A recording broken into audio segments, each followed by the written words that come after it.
So example 4, the title of it is Using Quadratic Regression. Does that sound familiar at all? Regression?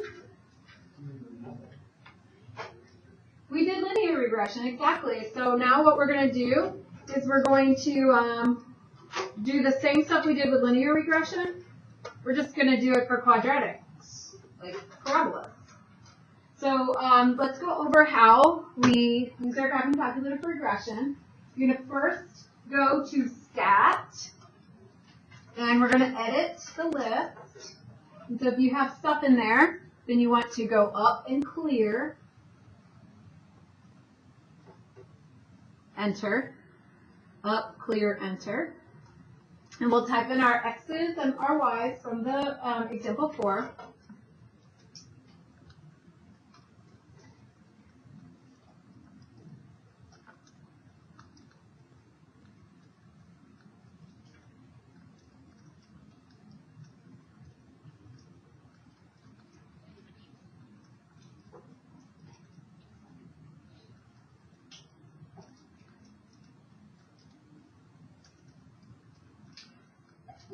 Bless you.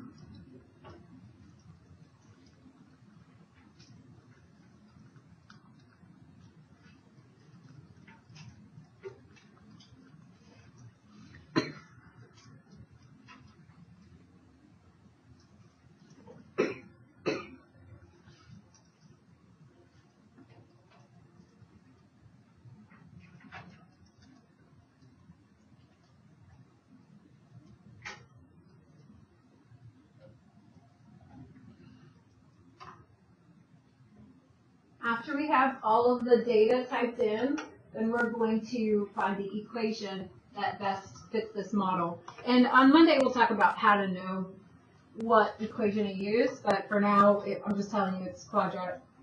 The directions say it's quadratic. So to get that equation, you're going to go Stat, and then you're going to go over to Calc, and then we were doing number 4, which is linear regression, but not today. Today we're going to do quadratic regression. So what choice is quadratic regression? Number 5.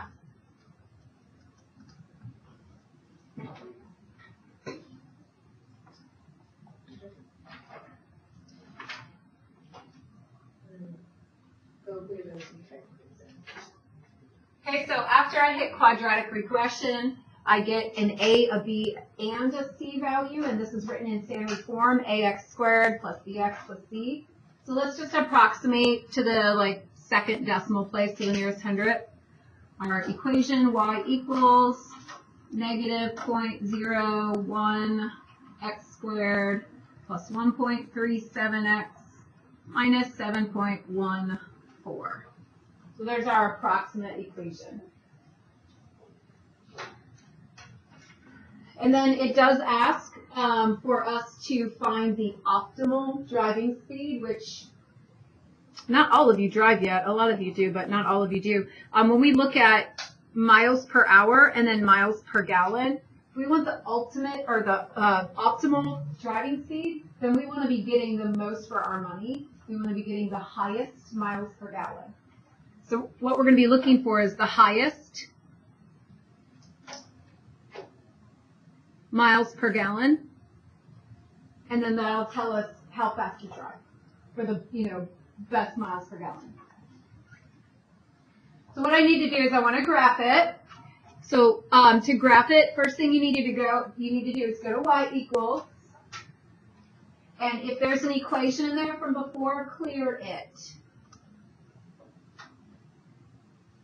And then we haven't done statistics for a while, so you need to tell your calculator that we're going to now do stat plot. So we're going to go up and hit enter and go back down so that your stat plot is on. And then we want to copy the equation that we just found. I'm not going to type in the decimals. I'm going to copy it. So reminding you how to copy, we do vars. And once you do vars, you're doing statistics number 5. You're going to arrow over to EQ and then choose regular EQ.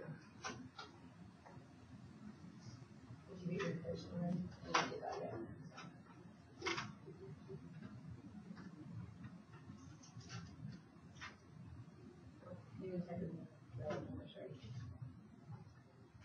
See at the bottom how there's two different amounts. So look on your y side, you missed one. It's probably 25.8 because it happens 2 times in a row. So that might be the one you missed. All right, so once you have that, the other thing we have to think about is if I just hit graph, my window might not be set up correctly. So I'm going to be able to see it. So let's go to our window and look at your x values. Our x values go from like 20s to 70s. So maybe I make my x's go from 0 to 80. And then my y values looks like it's in the teens to in the 20s. So maybe I make my y values go from 0 to 30.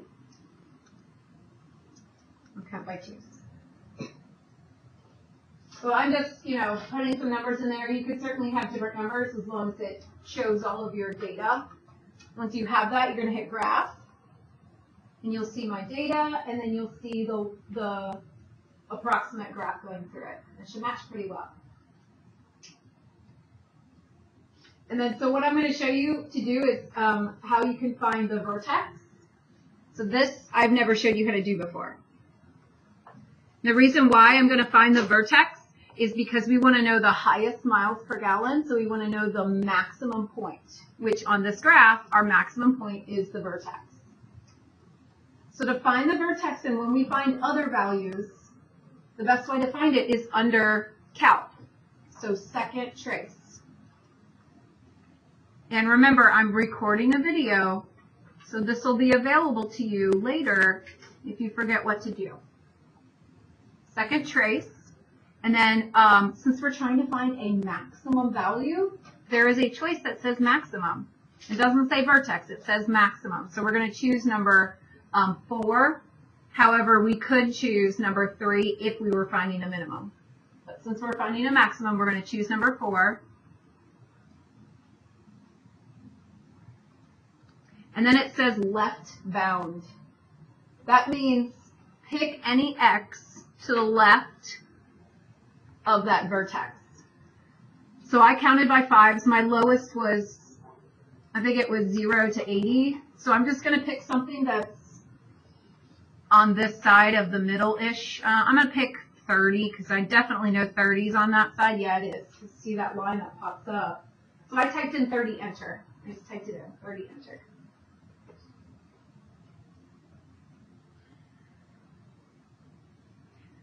And then it says right bound, so now I have to type in a value that's to the right of this center. So we pick any number that's to the right of it, and I counted all the way up to 80, so I know 70 is probably to the right. I'm just picking any number that I know is to the right. It doesn't always have to be 70.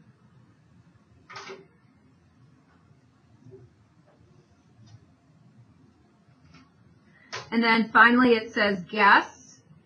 It's somewhere in the middle between 0 and 80, so maybe 50. So I'm going to type in 50. And then once you guess, it tells you the actual answer. So our vertex is at 48.5 and then about 30. It's like 25.95, but that's about, not 30, sorry, 26. 26. I hit enter. Did you hit enter yet? I can come look at yours if there's something wrong. Let me just finish this up. So it's asking for the optimal driving speed. So what speed are we driving to get the highest miles per gallon? What is the speed we are driving in this ordered pair? 48.5 miles per hour would be our answer. Now, I do not expect you watching and doing this one time is enough to master it, but I wanted to show it to you early, and then we'll do it again on Monday as well. Plus, I recorded a video if you forgot what we did or if I went too fast or you got stuck along the way. But we're not going to have an assignment tonight. Oh, I'm so sorry. So Monday, we're going to just plow through a bunch of notes.